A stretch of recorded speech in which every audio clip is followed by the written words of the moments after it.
Mari kita belajar pada pagi ini. Sebelum memulai pelajaran, kita berdoa. Berdoa. Berdoa. Selesai.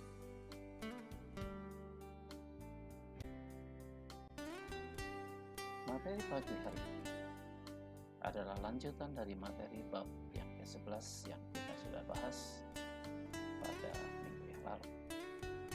Di minggu ini kita akan menyambung daripada pokok bahasan. Apa yang mendorong kita untuk bersyukur? Poin yang keempat. Dengan bersyukur, kita diminta untuk menyikapi hidup ini dengan sukacita, bukan dengan duka dan paksa. Allah menginginkan kita memiliki sikap optimis dalam menjalani hidup yang dikaruniakan. Allah membiarkan kita menjalani suka duka, pahit manis, karena Allah membentuk kita untuk menjadi pribadi yang tangguh, bukan anak yang cengeng, yang mudah menyerah bila menghadapi kesulitan sekecil apapun.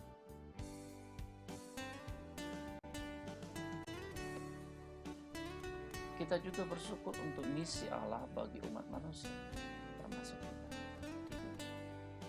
Pengalaman yang kaya, yang menghasilkan kesan, yang beraneka ragam, ternyata membuat kita lebih menghargai hidup yang dikaruniakannya.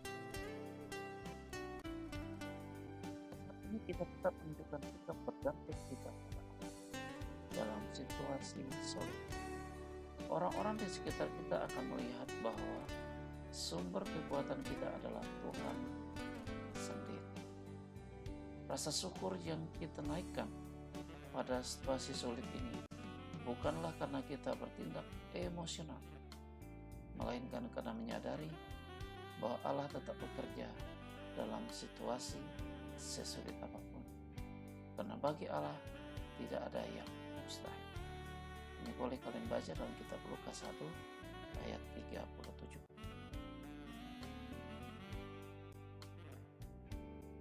Penjelasan kegiatan pembelajaran dalam setiap tahap atau makna. Nah, ujian di nomor 457 ini sangat populer di Kidung Jemaat. Ya Tuhan tiap jam, itu judulnya. Ya.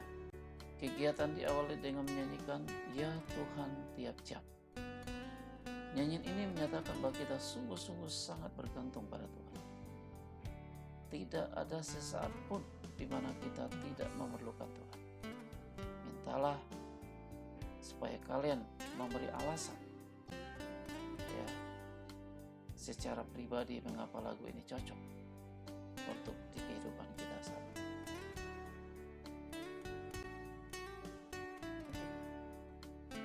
Belajar dari pengalaman orang tua. Kegiatan ini meminta peserta didik bertanya pada orang tua atau wali untuk mereka yang tidak memiliki orang tua, agar menceritakan pengalaman mereka yang menunjukkan bahwa Allah adalah Maha Pengasih. Setelah itu peserta didik diminta membuat kesimpulan dan menceritakannya di depan kelas. Tujuan dari kegiatan ini adalah agar keluarga memiliki kesaksian tentang pengalaman hidup bergantung kepada Tuhan di tengah situasi yang sulit pada saat ini. Kalian boleh mempraktekkan ini di dalam kehidupan kalian atau pasangan. Belajar dari pengalaman teman.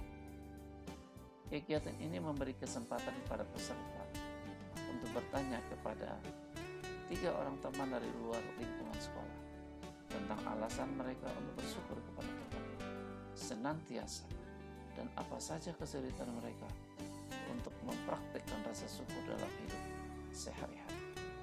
Hasil dari percakapan ini ditulis agar dapat diketahui oleh orang lain. Sejalan dengan kegiatan di bab sebelumnya, yaitu bab 10, kegiatan ini memberi pengetahuan dan pengalaman, bukan hanya kepada peserta didik, tetapi juga pada guru, tentang alasan untuk bersyukur dan kesulitan untuk memelihara sikap bersyukur.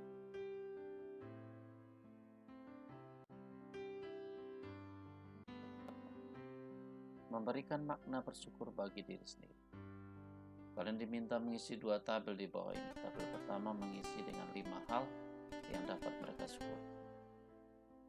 Selain itu, siswa juga diminta untuk menulis 5 hal yang sulit untuk disyukuri. Jadi, tabel ini berisi rangkuman dari apa yang sudah kalian pelajari tentang hidup bersyukur.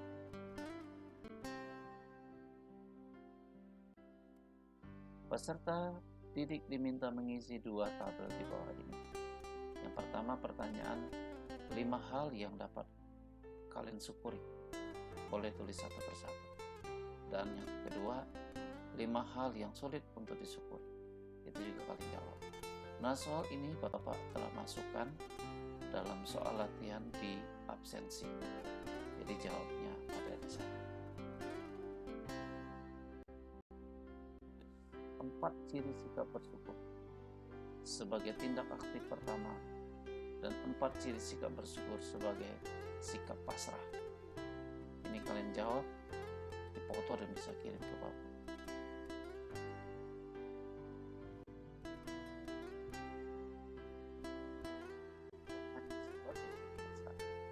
Yang tidak dimaknai lagi atau sebagai sesuatu yang terpaksa.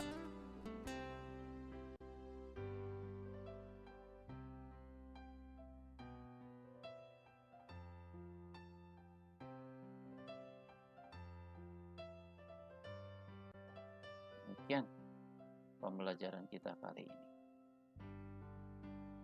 Kita akan berdoa untuk menutup pada sesi ini. Berdoa.